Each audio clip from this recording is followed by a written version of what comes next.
ನೋಡಿ ವಿದ್ಯಾರ್ಥಿಗಳೇ, second P U C exam result ಅಂದರೆ second P U C exam 2025 ಒಂದು ರಿಸಲ್ಟು ಏಪ್ರಿಲ್ 11ಕ್ಕೆ ಪ್ರಕಟವಾಗುವ ಸಾಧ್ಯತೆ 100% ಇದೆ. ಅದಕ್ಕೆ ನಿಮಗೆ ಲೈವ್ ಪ್ರೂಫ್ ತೋರಿಸ್ತೀನಿ, ಬನ್ನಿ.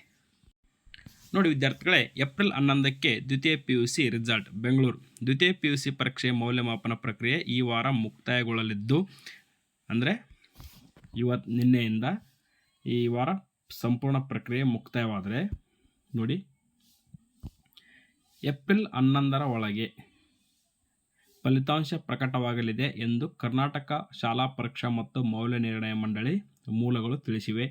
ದ್ವಿತೀಯ ಪಿ ಯು ಸಿ ಫಲಿತಾಂಶ ಘೋಷಣೆಯಾದ ಕೂಡಲೇ ಇಲಾಖೆಯ ಅಧಿಕೃತ ವೆಬ್ಸೈಟ್ನಲ್ಲಿ ಕೂಡ ಅಪ್ಲೋಡ್ ಮಾಡಲಾಗುತ್ತದೆ. ಅಂದರೆ ನಿಮ್ಮ ಒಂದು ರಿಸಲ್ಟ್ ಪ್ರಕಟವಾದ ತಕ್ಷಣವೇ ನಿಮ್ಮ ಒಂದು ಫಲಿತಾಂಶವನ್ನು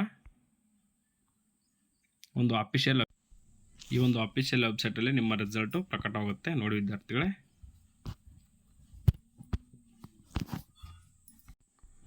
ಹೀಗಾಗಿ ಈ ಒಂದು ಏಪ್ರಿಲ್ 11ಕ್ಕೆ ಪ್ರಕಟವಾಗುವ ಸಾಧ್ಯತೆ ಇನ್ನೂ ಒಂದು ಗೌರ್ಮೆಂಟಿಂದ ಅಥವಾ ಡಿಪಾರ್ಟ್ಮೆಂಟಿಂದ ಅಫಿಷಿಯಲ್ ಆರ್ಡರ್ ಆಗಿಲ್ಲ. ಬಟ್ ಇದು ನ್ಯೂಸ್ನಲ್ಲಿ ಬಂದಿರತಕ್ಕಂಥ ಒಂದು ಆರ್ಟಿಕಲ್ ಆಗಿರುತ್ತೆ.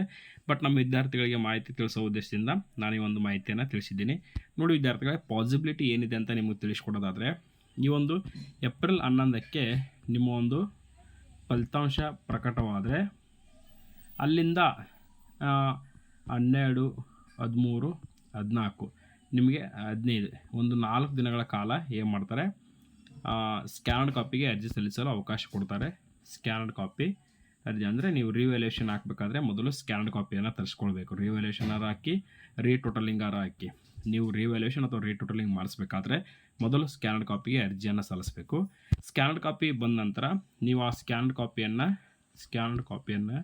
ಏನು ಮಾಡಬೇಕಪ್ಪ ಅಂದರೆ ವೆರಿಫೈ ಮಾಡಬೇಕು.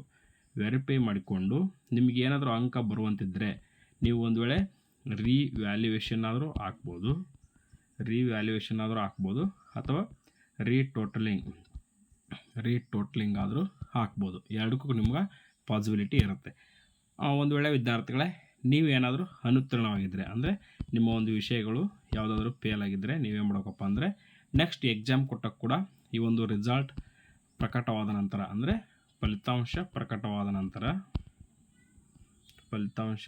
ಪ್ರಕಟವಾದ ನಂತರ ನಿಮಗೆ 1 ವಾರ ಮಾತ್ರ ಅವಕಾಶ ಕೊಡ್ತಾರೆ ಎಕ್ಸಾಮ್ ಕಟ್ಟೋಕ್ಕೆ. ಅಂದರೆ ಸೆಕೆಂಡ್ ಪಿ ಯು ಸಿ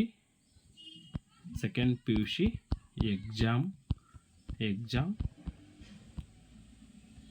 2 ಕಟ್ಟೋಕ್ಕೆ ನಿಮಗೆ 1 ವಾರ ಅವಕಾಶ ಕೊಡ್ತಾರೆ. ನೀವು ನಿಮ್ಮ ಕಾಲೇಜ್ನಲ್ಲಿ, ಅಂದರೆ ಈಗ ಎಲ್ಲಿ ಸ್ಟಡಿ ಮಾಡ್ತಿರ್ತೀರಲ್ಲ ಅದೇ ಕಾಲೇಜ್ಗೆ ಹೋಗಿ ನೀವು ಸೆಕೆಂಡ್ ಪಿ ಯು ಸಿ ಎಕ್ಸಾಮ್ಗೆ ಒಂದು ನೋಂದಣಿಯನ್ನು ಮಾಡ್ಕೊಳ್ಬೇಕು. ತದನಂತರ ಅವತ್ತೇ ಅಥವಾ ಅಂದರೆ ರಿಸಲ್ಟ್ ಪ್ರಕಟವಾದ ದಿನವೇ ನಿಮಗೆ ಏನು ಮಾಡ್ತಾರೆ, ರಿಸಲ್ಟ್ ಅನೌನ್ಸ್ ಆದ ದಿನವೇ ಈ ಒಂದು second P U C exam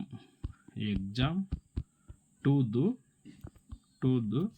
ಏನು ಮಾಡ್ತಾರೆ, ಟೈಮ್ ಟೇಬಲ್ ಕೂಡ ಅವತ್ತೇ ಅನೌನ್ಸ್ ಮಾಡುವ ಸಾಧ್ಯತೆ ತುಂಬ ಇರುತ್ತೆ. ನಾವು ಆಲ್ಮೋಸ್ಟ್ ವಾದರ್ಸ್ ನೋಡಿದ್ದೀವಿ. ಅವತ್ತಿನ ದಿನ ಟೈಮ್ ಟೇಬಲ್ ಕೂಡ ಅನೌನ್ಸ್ಮೆಂಟ್ ಮಾಡಿಬಿಡ್ತಾರೆ. ನೀವು ಏನೇ ಡೌಟ್ಸ್ ಇದ್ದರೂ ಕೂಡ ನಾನು ಅಪ್ಡೇಟ್ ಮಾಡ್ತಾ ಇರ್ತೀನಿ. ಒಂದು ರಿಸಲ್ಟ್ ಲಿಂಕ್, ಅಂದರೆ ನಿಮ್ಮ ಒಂದು ರಿಸಲ್ಟನ್ನು ಯಾವ ರೀತಿ ನೋಡಬೇಕು ಅದರ ಲಿಂಕನ್ನು ಡಿಸ್ಕ್ರಿಪ್ಷನ್ ಬಾಕ್ಸಲ್ಲಿ ಕೊಟ್ಟಿರ್ತೀನಿ. ಇದೇ ಒಂದು ವೆಬ್ಸೈಟ್ನಲ್ಲಿ ಕೂಡ ಅವತ್ತು ರಿಸಲ್ಟ್ ಬರುತ್ತೆ. ಅದನ್ನು ನಾನು ಅಪ್ಡೇಟ್ ಮಾಡಿ ತಿಳಿಸ್ಕೊಡ್ತೀನಿ. ಏನಾದರೂ ಡೌಟ್ಸ್ ಇದ್ದರೆ ಕಮೆಂಟ್ಸ್ ಮಾಡಿ. Thank you for watching this video.